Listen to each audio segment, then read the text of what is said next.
Good morning my dear students.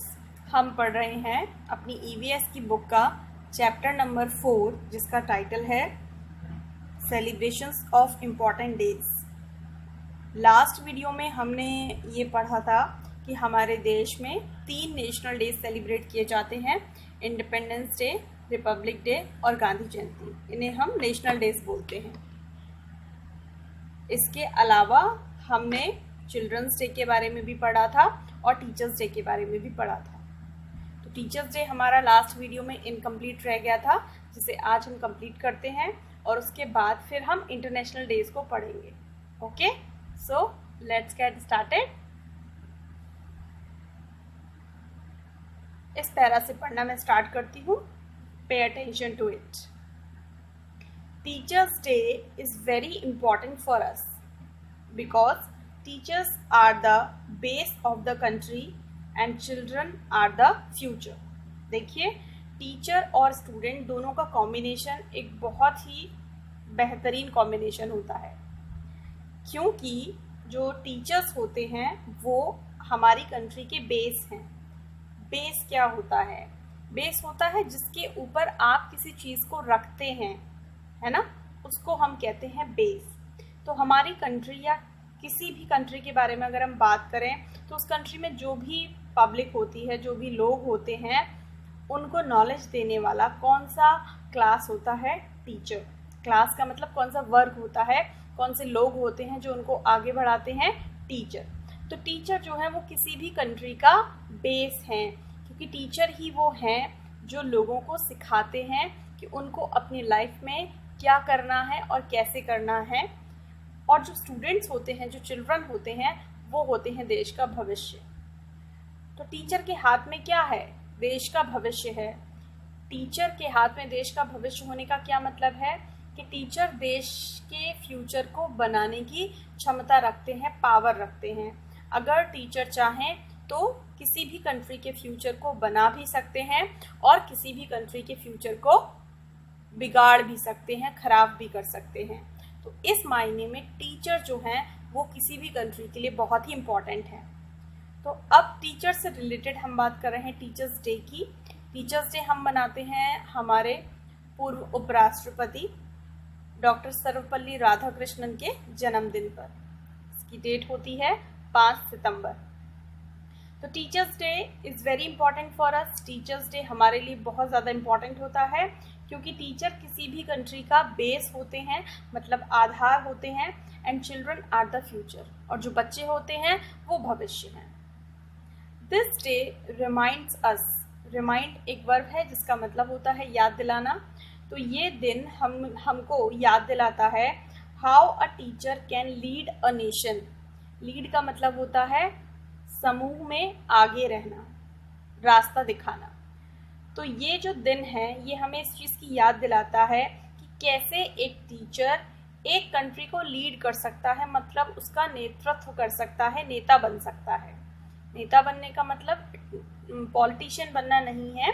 नेता बनने का मतलब जस्ट है रास्ता दिखाना, राह दिखाना, जिसके पीछे फिर बाकी सारे लोग चल सकते हैं। It gives a message to the teachers to follow the path shown by Dr. S. Radhakrishnan in shaping the future of the children as a teacher। तो सबसे पहले इंग्लिश को सही तरीके से आप लोगों को रीडिंग करना आना चाहिए। देन उसके बाद हमारा वर्क होता है कि जो भी पैराग्राफ में लिखा हुआ है क्या हम उसे समझ पा रहे हैं, नहीं समझ पा रहे हैं। तो इन दोनों चीज़ों पर सभी बच्चों को काम करना है कि आप अपनी बुक को ओपन करके सबसे पहले बहुत अच्छे से रीडिंग लगाइए और उसके बाद समझने की कोशिश कीजिए कि इसमें क्या लिखा हुआ है और ये क्या कहने की कोशिश कर रहे हैं। It gives a message to the teachers. तो ये जो दिन है ये एक मैसेज देता है, एक संदेश देता है सारे शिक्षकों को टू फॉलो द पाथ, कि सारे शिक्षक क्या करें? सारे शिक्षक रास्ते को फॉलो करें, मतलब उस रास्ते पर चलें। शोन बाई, जिस रास्ते को दिखाया गया है, किसके द्वारा? डॉक्टर सर्वपल्ली राधाकृष्णन के द्वारा। डॉक्टर सर्वपल्ली राधाकृष्णन भी एक टीचर थे और ऑफ कोर्स उन्होंने एक अच्छा रास्ता सारे टीचर्स को दिखाया है कि सारे टीचर्स को कैसा होना चाहिए।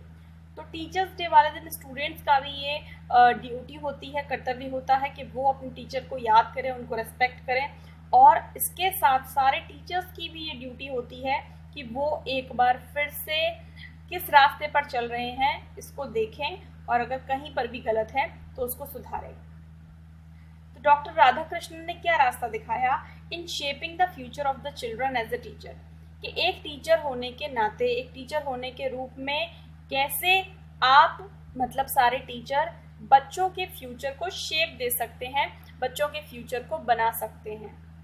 जैसे आपने किसी भी पॉटर को देखा है, जब वो अपना जो व्हील होता है, चाक होता है, उसको घुमाता है तो और उसके ऊपर कोई मटकी बनाता है, तो किस तरह से हाथ लगाकर गीली मिट्टी को वो शेप देता है और धीरे धीरे धीरे धीरे उसकी डिज़ाइन एक मटकी की डिज़ाइन में कन्वर्ट हो जाती है, और फिर वो उसको सुखाकर अच्छे से बनाता है। इसी तरह से जो टीचर होता है वो भी, छोटे छोटे बच्चे होते हैं ना, वो भी कैसे होते हैं, वो भी गीली मिट्टी के जैसे होते हैं। आप जो शेप उनको देना चाहें वैसा दे सकते हैं, और ये मिट्टी सौंप दी जाती है किसके हाथ में, टीचर के हाथ में, तो टीचर उसको शेप देता है। इट रिमाइंड्स, टीचर डे हमें ये भी याद दिलाता है दैट कि अ डेडिकेटेड टीचर, डेडिकेटेड एक एडजेक्टिव की तरह यहाँ पर यूज हुआ है, समर्पित टीचर। अगर हम अपना काम पूरे मन से, पूरे क्षमता से करते हैं तो उसके लिए हमको बोला जाता है कि हम अपने काम के प्रति समर्पित हैं, डेडिकेटेड हैं। तो ये हमें इसकी भी याद दिलाता है कि a dedicated teacher is the mirror image of a country, कि जो भी टीचर डेडिकेटेड है, जो भी शिक्षक अपने काम को पूरी मेहनत से कर रहे हैं, वो क्या हैं, वो किसी भी देश की मिरर इमेज है। मिरर इमेज का मतलब क्या होता है कि अगर आपको शीशे में खुद को देखना है, ठीक, तो आप शीशे के सामने जब खड़े होते हैं तो आपको क्या दिखाई देता है, अपनी ही छवि दिखाई देती है, अपनी ही इमेज दिखाई देती है, जैसे आप हैं वैसे ही दिखाई देते हैं। तो अगर हमें किसी कंट्री की इमेज को देखना है कि कोई कंट्री कैसी दिखाई देती है, तो अब कंट्री को तो आप शीशे में नहीं देख पाएंगे ना, मैप देख सकते हैं पर कंट्री को कैसे देखेंगे। आपको कहा जाए कि इंडिया को आप शीशे में देखिए तो इंडिया कैसी दिखाई देगी, आपको नहीं पता। तो इसके लिए आपको क्या करना है, आपको उस कंट्री का टीचर देखना है, उस कंट्री का टीचर देखना है, वही उसकी मिरर इमेज है। किसी भी कंट्री के टीचर जैसे हैं वो कंट्री भी वैसी ही होगी। क्यों? क्योंकि कंट्री किससे बनती है, लोगों से, और लोग किससे बनते हैं, टीचर से। आई होप आपको एक टीचर की इंपॉर्टेंस समझ में आई होगी। देयरफॉर, इसलिए we must respect our teachers, our teachers, as they are the pathfinders. इसलिए therefore मतलब इसलिए we must respect, हमें बहुत ज़्यादा ज़रूरी है ये कि हम respect करें our teachers, अपने शिक्षकों की, as क्योंकि they are the pathfinders, क्योंकि वो हमारे पथ प्रदर्शक हैं, मतलब हमें रास्ता दिखाते हैं। पाथ मतलब रास्ता, फाइंडर मतलब खोजने वाला, तो वो हमारे लिए रास्ता खोजते हैं कि हमें कौन से रास्ते पर चलना है। इसलिए टीचर की हम सबको क्या करनी चाहिए, रेस्पेक्ट करनी चाहिए। और टीचर को भी कैसा होना चाहिए, डेडिकेटेड होना चाहिए। ताली एक हाथ से नहीं बजती ना। अगर हम सारे स्टूडेंट्स को ये बोलें कि टीचर्स को रेस्पेक्ट करो और टीचर कुछ भी ऐसा काम ना करें जिससे उनको रेस्पेक्ट मिले, तो फिर बात नहीं बनेगी। तो टीचर को भी एक तरफ से कोशिश करनी है कि वो वैल्यूज़ को समझें और अपने प्रोफेशन को डिसओबे ना करें। दूसरी तरफ स्टूडेंट्स को भी अपने टीचर्स का ख्याल रखना चाहिए। तो ये था आपका टीचर्स डे के बारे में। आगे चलते हैं अब इंटरनेशनल डेज। अभी हमने नेशनल डेज की बात की थी, अब हम इंटरनेशनल डेज की बात करेंगे। The days which are celebrated all over the world, ऐसे डेज जिन्हें पूरी दुनिया में मनाया जाता है, are termed as international days, उन्हें हम इंटरनेशनल डेज कहते हैं। नेशनल डेज वे होते हैं जिन्हें किसी देश के अंदर देश के लोगों के द्वारा मनाया जाता है, और इंटरनेशनल डेज वे होते हैं जिन्हें सारी दुनिया के लोग मनाते हैं। फॉर एग्जाम्पल एनवायरमेंटल डे, एक डे मनाया जाता है पर्यावरण दिवस, एनवायरमेंटल डे, तो ये एक इंटरनेशनल डे है। दूसरा है लिटरेसी डे, पढ़ाई लिखाई से संबंधित दिन। तीसरा है हेल्थ डे, हमारे हेल्थ से रिलेटेड दिन एट्सेट्रा आर इंटरनेशनल डेज। तो ये जो हैं ये इंटरनेशनल डेज हैं। अब हम कुछ इंटरनेशनल डेज के बारे में जानते हैं कि वो क्यों मनाए जाते हैं और कब मनाए जाते हैं, उनके पीछे मनाने का पर्पस क्या है। तो सबसे पहला है आपका इंटरनेशनल लिटरेसी डे, अंतर्राष्ट्रीय साक्षरता दिवस। साक्षरता का मतलब जैसा भी मैंने आपको बताया था, पढ़ाई लिखाई, पढ़ने लिखने से संबंधित। Literacy is the ability to read and write. Literacy की प्रॉपर हिंदी होती है साक्षरता। साक्षरता क्या है? साक्षरता एबिलिटी है, योग्यता है, टू रीड पढ़ने की, एंड राइट लिखने की। If you can read and write well then you are said to be a literate person. अगर आप पढ़ सकते हैं, लिखा हुआ जो भी लिखा है, जिस भी लैंग्वेज में लिखा है, अगर आप उसे पढ़ सकते हैं और लिख सकते हैं तो आपके लिए बोला जाएगा कि आप लिटरेट हैं। People who can't read and write are called illiterates. अच्छा, अब जो लोग ऐसे हैं जो पढ़ नहीं सकते हैं, अभी आपको बहुत अजीब लग रहा होगा सुनकर कि बहुत सारे लोग ऐसे होते हैं जो पढ़ना नहीं जानते, लिखना नहीं जानते, बिल्कुल छोटे बच्चों की तरह, उनको हम क्या कहते हैं? इलिटरेट्स कहते हैं। तो बड़े होने के बावजूद भी कुछ लोग ऐसे होते हैं जो ना तो पढ़ सकते हैं और ना ही लिख सकते हैं। तो कंट्री में दो तरह के लोग हुए, नंबर वन ये वाला लेते हैं, नंबर 1 लिटरेट और नंबर 2 इलिटरेट। लिटरेट वो हैं जो रीड एंड राइट कर सकते हैं और इलिटरेट वो हैं जो रीड और राइट नहीं कर सकते हैं। द सोशल और economic progress depends on the literate population of the country. अब क्या है? कंट्री की जो पॉपुलेशन है, जनसंख्या है, मैंने बताया वो दो तरह की है, लिटरेट और इलिटरेट। ठीक है, दोनों ही किसी भी देश के अंदर रहते हैं। अब हर देश को क्या करना होता है? प्रोग्रेस करनी होती है ना, डेवलपमेंट करना होता है अपना। तो देश को तरक्की करनी है, प्रगति करनी है, देश को आगे बढ़ना है। तो देश को कौन आगे बढ़ा सकता है?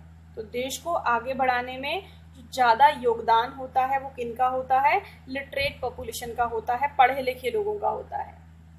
तो द सोशल और इकोनॉमिक प्रोग्रेस, हमारी सामाजिक प्रोग्रेस, हमारे समाज की प्रोग्रेस, और इकोनॉमिक हमारे व्यापार की प्रोग्रेस, या हम कह सकते हैं हमारी अर्थव्यवस्था की प्रोग्रेस, किस पर डिपेंड करती है, किस पर आधारित है? देश की जनसंख्या पर। और कौन सी जनसंख्या पर? पढ़ी लिखी जनसंख्या पर।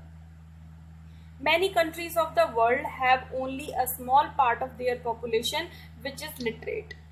Many countries of the world, दुनिया में ऐसे बहुत सारे देश हैं, have only a small part of their population, कि उनकी जितनी जनसंख्या है उसमें से केवल एक छोटा सा भाग विच इज लिटरेट, पढ़ा लिखा है। मतलब दुनिया में ऐसे बहुत सारे देश हैं जहां पर पढ़े लिखे लोगों की संख्या काफी कम है। एज अ रिजल्ट, इसका परिणाम क्या होता है? These countries are not making much progress. ये जो देश हैं ये ज़्यादा तरक्की नहीं कर पाते हैं, ये ज़्यादा आगे नहीं बढ़ पाते हैं। क्यों? क्योंकि इन देशों में पढ़े लिखे लोगों की संख्या कम है। आगे चले। Nations of the world have realised this curse. Nations of the world, दुनिया के देशों ने, हैव रियलाइज्ड, इस बात का एहसास कर लिया है। रियलाइज मतलब एहसास करना। दिस कर्स, कर्स का मतलब क्या होता है? श्राप या अभिशाप या कोई भी बुरी स्थिति। तो अगर लोग किसी देश के पढ़े हुए नहीं हैं, पढ़े लिखे नहीं हैं, तो ये बुरी स्थिति ही तो कहा जाएगा, तो ये अभिशाप है। तो देश, बहुत सारे देशों ने, दुनिया के बहुत सारे देशों ने इस बुरी स्थिति का एहसास कर लिया है। एंड दे हैव प्रॉमिस्ड, और उन्होंने वादा भी किया है, दैट वन डे, कि एक दिन, there will be no illiterate in the world, कि एक दिन ऐसा आएगा जब दुनिया में नो इलिटरेट मतलब कोई भी ऐसा आदमी नहीं होगा जो पढ़ और लिख ना सकता हो। तो दुनिया में जितने भी देश हैं, जितने भी लोग हैं, जितनी भी सरकारें हैं, वो सब क्या कोशिश कर रही हैं? एजुकेशन को फैलाने की कोशिश कर रही हैं, एजुकेशन को बढ़ाने की कोशिश कर रही हैं। ये चाह रही हैं कि देश के अंदर हर व्यक्ति, बल्कि दुनिया के अंदर हर व्यक्ति पढ़ना और लिखना सीख जाए।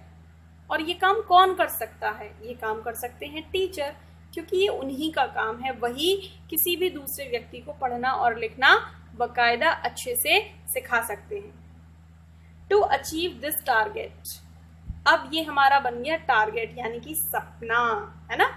हमने हिंदी के चैप्टर में सपने की बात की थी, तो यही है सपना जो दुनिया के सारे देश देख रहे हैं कि एक दिन ऐसा आएगा जब दुनिया का एक भी आदमी अनपढ़ नहीं रह जाएगा। टू अचीव दिस टारगेट, इस लक्ष्य को प्राप्त करने के लिए they choose 8 September as international literacy day. उन्होंने चुना, वे चुनते हैं किसको? 8 सितंबर को। देखो 5 सितंबर टीचर्स डे और 8 सितंबर को उन्होंने ये डिसाइड किया कि वे क्या मनाएंगे? वे इंटरनेशनल लिटरेसी डे मनाएंगे, मतलब अंतर्राष्ट्रीय साक्षरता दिवस मनाएंगे। The literacy day celebrated through out the world. तो अब जो साक्षरता दिवस है वो पूरे संसार में, पूरी दुनिया में मनाया जाता है। Many literacy programs are implemented on this day. बहुत सारे साक्षरता से संबंधित प्रोग्राम्स, मतलब कार्यक्रम, are implemented on this day, इस दिन किए जाते हैं। बहुत सारे साक्षरता से संबंधित प्रोग्राम, कार्यक्रम इस दिन आयोजित किए जाते हैं। Leaders and educated persons tell the people about the significance of literate people in the progress of the nation as well as for themselves too. तो नेता और जो पढ़े लिखे लोग हैं वो टेल द पीपल, लोगों को बताते हैं, अबाउट द सिग्निफिकेंस, मतलब इम्पोर्टेंस, महत्व, ऑफ लिटरेट पीपल, कि पढ़े लिखे लोगों का क्या महत्व होता है in the progress of the nation, किसी भी देश के प्रोग्रेस में, किसी भी देश की तरक्की में। तो जो हमारे नेता हैं और जो पढ़े लिखे लोग हैं वो बाकी सारे लोगों को इस दिन खास तौर से ये बताते हैं कि किसी भी देश की तरक्की में पढ़े लिखे लोगों का क्या रोल होता है, क्या इम्पोर्टेंस होता है। As well as for themselves too, तो पढ़े लिखे लोगों का जो रोल है वो ना सिर्फ देश की तरक्की में है बल्कि फॉर देमसेल्व्स टू, उनके खुद के लिए भी है। भाई अगर मैं अनपढ़ हूँ, मैं पढ़ लिख नहीं सकता, तो आप थिंक करो, आप सोच कर देखो कि उनका जीवन कैसा होगा। उनको अच्छी नौकरी नहीं मिलेगी, उनको काम नहीं मिलेगा, उनकी अच्छी लाइफ स्टाइल नहीं होगी, उनके पास पैसा नहीं होगा, उनके पास हो सकता है एक सभ्य परिवार भी ना हो। तो ऐसी स्थिति में उनका जीवन कैसा होगा? अच्छा नहीं होगा, डेफिनेटली अच्छा नहीं होगा। और अगर हम पढ़े लिखे हैं, चीज़ों को समझते हैं, तो क्या होगा? हमारा जीवन अच्छा होगा, हमारे पास एक अच्छी जॉब भी होगी, काम होगा, बिजनेस होगा, अगर हम बिजनेस की बात करें फैमिली होगी, और सबसे अच्छी बात हमारे पास एक अच्छा दिमाग होगा जिसको यूज करके हम बाकी सारी चीज़ों को समझ सकते हैं, जागरूक बन सकते हैं। तो किसी भी देश की तरक्की में पढ़े लिखे लोगों का बहुत ज़्यादा योगदान है।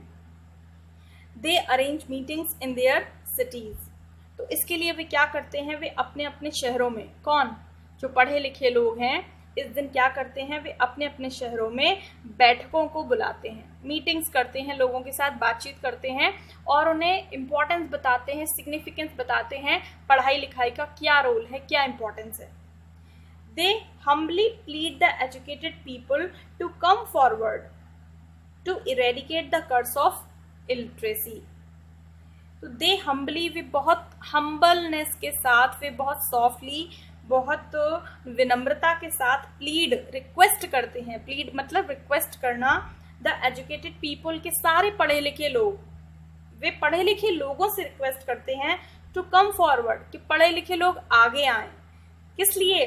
टू इरेडिकेट, मिटाने के लिए, रिमूव करने के लिए, हटाने के लिए, द कर्स ऑफ इलिटरेसी, जो इलिटरेसी यानी कि निरक्षरता का जो कर्ज हमें मिला हुआ है, जो शाप, अभिशाप हमें मिला हुआ है, उस अभिशाप को मिटाने के लिए पढ़े लिखे लोग आगे आए। क्या कहते हैं वो? उनका जो स्लोगन है, नारा है, वो क्या है? Each one teach one. बहुत सुंदर लाइन है, ईच वन टीच वन। हर एक आदमी किसी ना किसी को टीच करे। तो इससे क्या होगा, जब सभी एक दूसरे को टीच करेंगे तो धीरे धीरे सब लिटरेट हो जाएंगे, पढ़ लिख जाएंगे। But is it so simple? No, it is not. And you who can read teach an illiterate. तो ऐसे करके वो स्लोगन देते हैं। तो पहला स्लोगन था ईच वन टीच वन, और दूसरा स्लोगन था यू हु कैन रीड, अगर आप पढ़ सकते हैं, टीच एन इलिटरेट, तो आप एक ऐसे व्यक्ति को टीच करो जो नहीं पढ़ सकता है। जैसे आप पढ़ सकते हो, है ना, आप 5th क्लास में पढ़ते हो, आपको रीड एंड राइट दोनों आता है, तो अब आप भी जो हैं वो लिटरेट हो। तो आपका क्या ड्यूटी बनती है, आपको क्या करना चाहिए, आपको एक इलिटरेट को पढ़ाना चाहिए, टीच करना चाहिए। कैसे? आपके घर में अगर कोई मेड आती है तो उसके बच्चे हैं, और अगर वो नहीं पढ़ना जानते हैं, जब भी आपके पास टाइम हो, संडे में टाइम हो, आप उसको लेकर बैठ जाओ, और जो भी आपको आता है, जो भी आपने अपने स्कूल से, अपने टीचर्स से, अपनी फैमिली से जो भी सीखा है, उसको सिखाने का कोशिश करो। तो ये हर व्यक्ति की ड्यूटी की बात इस दिन की जाती है। Are the common slogans. तो ये हमारे कुछ स्लोगन्स हैं।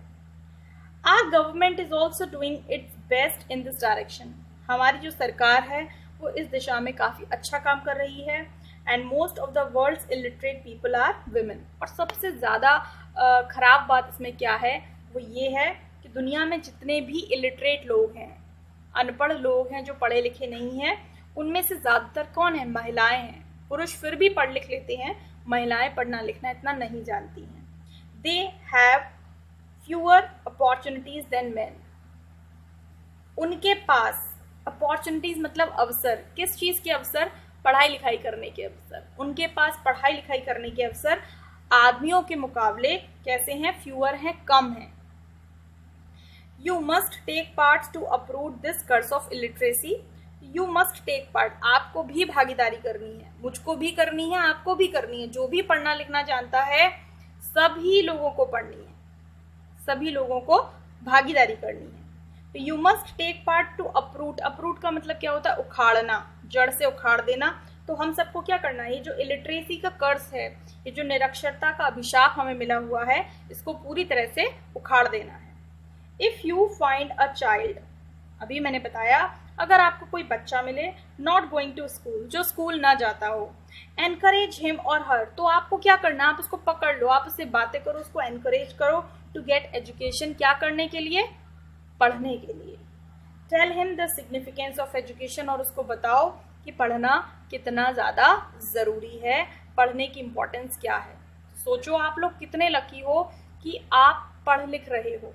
कितने सारे बच्चे, कितनी सारी महिलाएं दुनिया में ऐसी हैं जो पढ़ना लिखना चाहते हैं, लेकिन उनके पास क्या है? वो अपॉर्चुनिटीज़ नहीं है, उनके पास वो अवसर नहीं है कि वो पढ़ लिख पाएँ। तो आपकी 2 ड्यूटी हैं। पहला, आप खुद को लिटरेट बनाओ, आप खुद को एजुकेट करो। और दूसरी आपकी ड्यूटी क्या है कि जो एजुकेट नहीं है, जो लिटरेट नहीं है, उसको भी लिटरेट बनाने की कोशिश करो।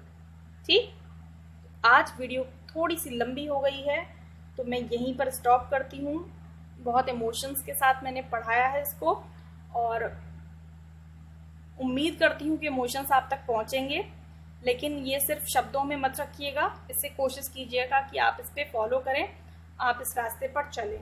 ठीक है, घर पर रहिए, सुरक्षित रहिए। अगले वीडियो में फिर मिलेंगे। Bye bye.